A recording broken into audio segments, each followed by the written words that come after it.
There's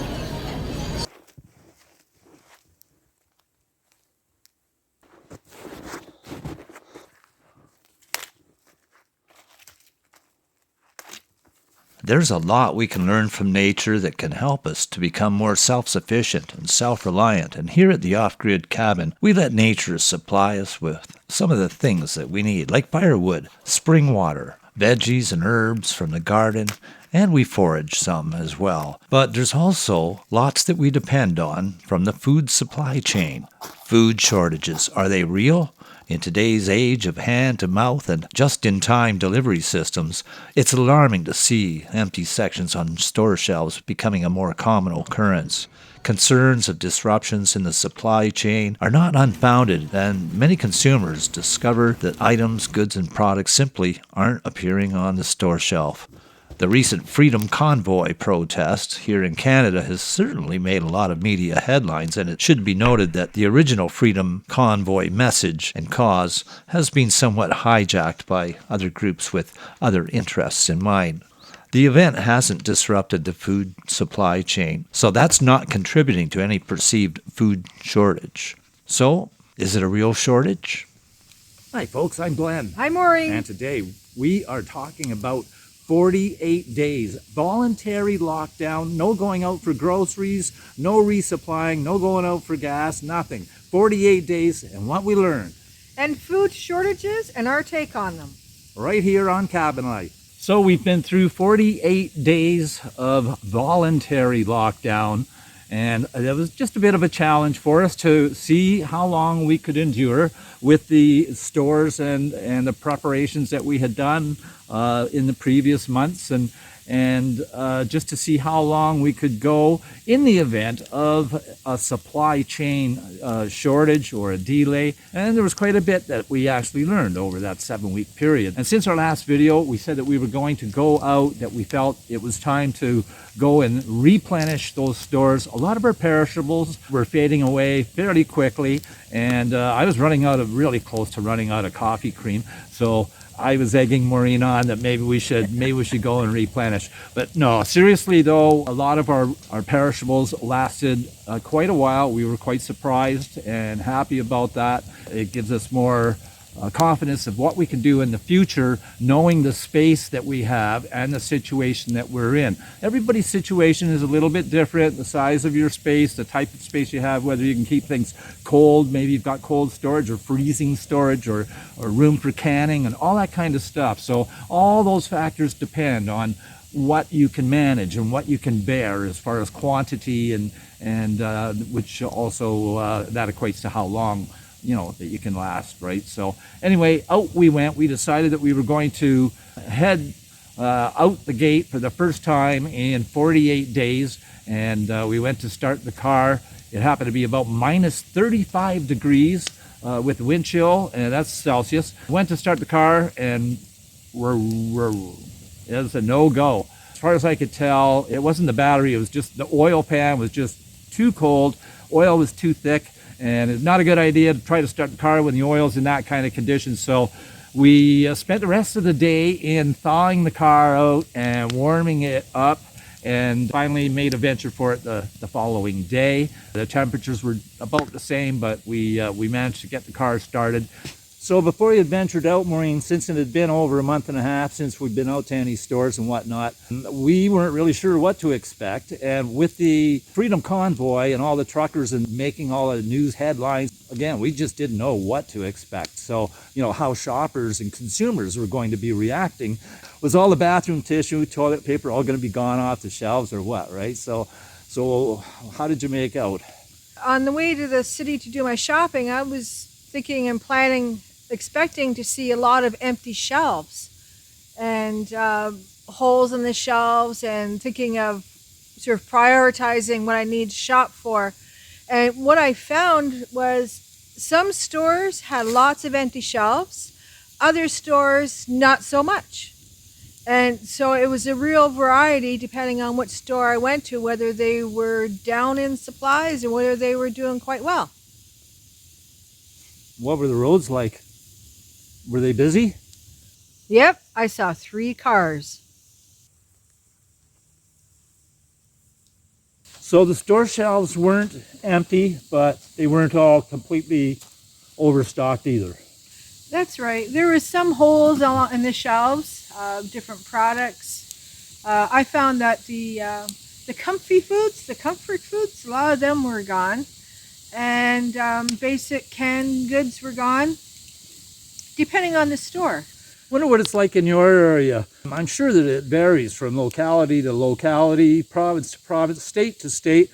And I would like to hear from you. If you've noticed a difference in the way that your store shelves have been stocked in the last couple months or so, any difference at all on certain things not being there? What is it that you are missing on your shelves that you've noticed that's always been there before? The shortage of food, from our viewpoint, it seems to be a matter of perception. And let us just explain why we feel that way. The fact that there are holes and spaces in certain shelves, I don't think really indicates that there's a food shortage. It could mean that there's a supply delay. And Maureen and I have studied and researched the supply chain, and it's interesting because the supply chain is a lot more than trucks. The trucking has a big portion to do with it, but the shipping industry is also a huge portion. There's a lot of economy goes through the ship lines. About 90% of our consumer goods are moved through the freight lines on the water, to a total of around $4 trillion worth of consumer goods. So there are hundreds and hundreds of thousands of shipping containers, the 8-foot by 20-foot long shipping containers, and they are stacked as, to the hilt on these ships, and they take time to come over, and they cost a lot of money for every journey. And there have been certain delays in the food supply chain and just in the general supply chain that have been unforeseen. For instance, the ship that was stuck in the Suez Canal, that caused quite a bottleneck and backup. There's all kinds of ships that were waiting in San Francisco Harbor, waiting to get docked, and with a shortage of personnel on those ships, and also in the harbors, in the docks, personnel that is short in the shipping and in the manufacturing sectors. You add all that up on top of 80,000 truckers that were short in North America as well. And so, this trucking convoy is not responsible for the food shortage or any perception of a food shortage. It's just a fraction of those truckers that are actually taking part in that Freedom Convoy. 90% of them have been vaccinated, and those that haven't been, just a small percentage of them have been, speaking out, and that's a prerogative to do so in a peaceful manner. It is making noise and making headlines and so forth, but we don't feel that is actually contributing at this point to any food shortage. There are so many other factors involved. No, and there's so many of these shipping containers that are held up either at ports or warehouses or in docks because there's such a shortage of human power right now at all these different locations through the whole chain of our food chain. Yeah, during the course of the pandemic, a lot of those shipping containers that were full of products, all bound for North America, they had dropped their loads off, and there was such a backlog that they had no time to bring the empty containers back with them. So those empty containers sat empty, and that meant there was a shortage of containers to bring back from all the other countries, and China was very, very busy making new containers. That drove the shipping costs up, and it's being passed on to the consumer. So food prices are going to go up. There's other prices you'll notice that have gone up too. So this is what we feel. It's not just one factor that's creating a perceived shortage. It's many factors that is creating bottlenecks and delays in the food chain system and in the general supply chain system. And by the way, a big thanks of appreciation to the truckers and the trucking industry. They're the guys that kept us going through all these hard times, and when everybody else was locked down and hunkering down, they were out there slugging away on the roads. So much appreciation for that, for sure. And to all the essential workers too. And to those of you who have endured all through this lockdown and restrictions, hang in there. We'll get through to the other side. So 48-day lockdown is what we endured, and we did it as a test, and we have found that we have endured. That's given us a lot of confidence, and we learned a lot of things along the way. Yeah, food management was a big one. How to manage all the food, how to store it, how to set it all up so that everything was used, just particularly the perishables, to have them all used before their life ran out. It was interesting when I went in to replenish, and one of the first things I noticed was the price of gas. It's $1.57 a liter, and all the food, everything has gone up in price quite a bit. Some things not as much as others, but everything is just starting to creep up in price. Does anything come down in price? No, there were some sales. There were some good sales here and there, and I spent a little bit more time looking at prices and comparing prices. This was our only chance to go in and resupply for another 8 weeks or so. Yeah.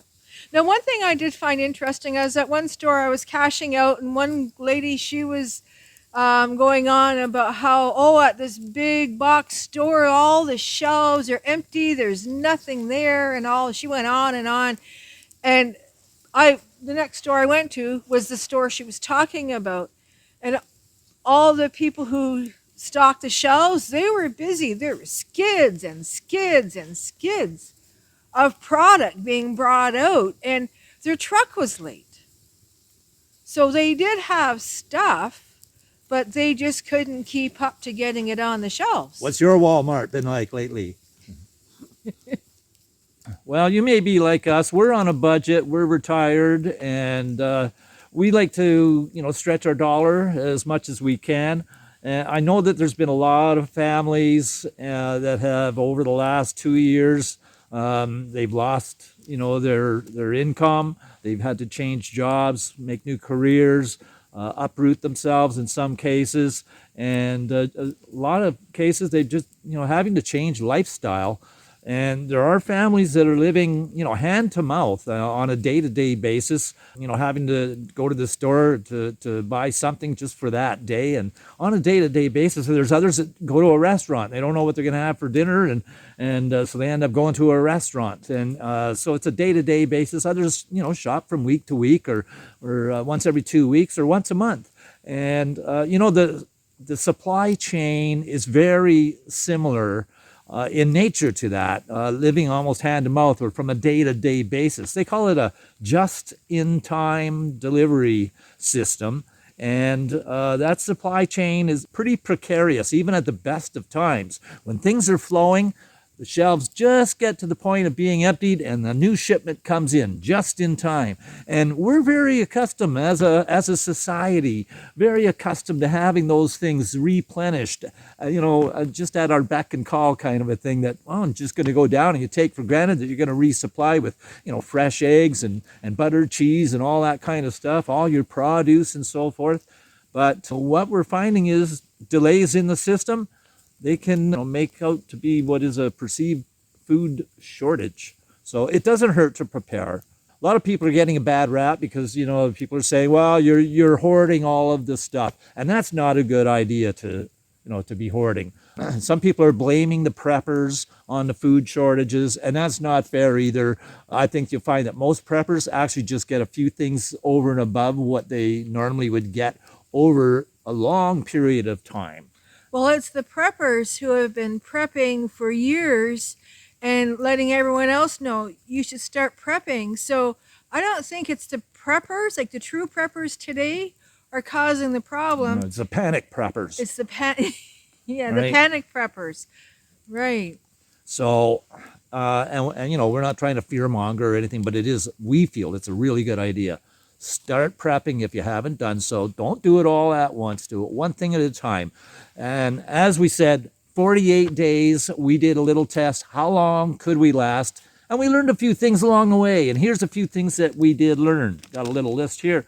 Number 1, do more canning. I need to learn more canning different recipes, canning meats, as well as my fruits and vegetables.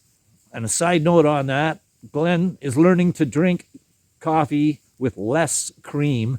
And who knows, I may even get to enjoy it black. And if not, I've actually been drinking herbal tea. Maureen's grown a lot of mint tea, peppermint tea and whatnot from the garden. That's really refreshing to have. However, I have to admit, I like my morning coffee with cream. And I have yet to find a suitable replacement for cream, like fresh cream. Any dried products, anything that can be reconstituted? Nope. Not anything that I like anyway. And that brings us to the next point. Don't store things and hoard things that you don't like. Because you know how the preppers say that, well, this stuff here, that'll last, still be there in 20 years, right? Well, that's true. The stuff that you don't like, it will still be there in 20 years. Well, of course, because nobody will touch it. And a little side note, comfort food helps with the attitude. It does. If you have a little comfort food now and then, a little treat, something that you really enjoy, and have a treat night or something like that, it goes a long way in just helping to balance out the attitude, especially if you've had a hard few days or whatever, and you can go to your comfort food and look forward to that. And yeah, for sure, enjoy the comfort food. Number 4. Don't buy more than what you can store and manage, because then you just have it all over. One thing you could do is get plastic containers, the storage containers, and store food under all the beds. And for other stores that need it, make sure you've got the proper storage conditions. Cool spaces for the food and stuff that needs to be cool. A freezer compartment and whatnot for the stuff that has to get kept frozen. So. And number 5. We've learned that we can endure an extended time without going to the grocery store.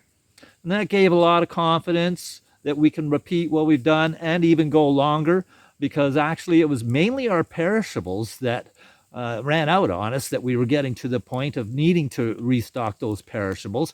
And we can mitigate some of that, try to stretch some of those out, be a little smarter with those perishables as we go.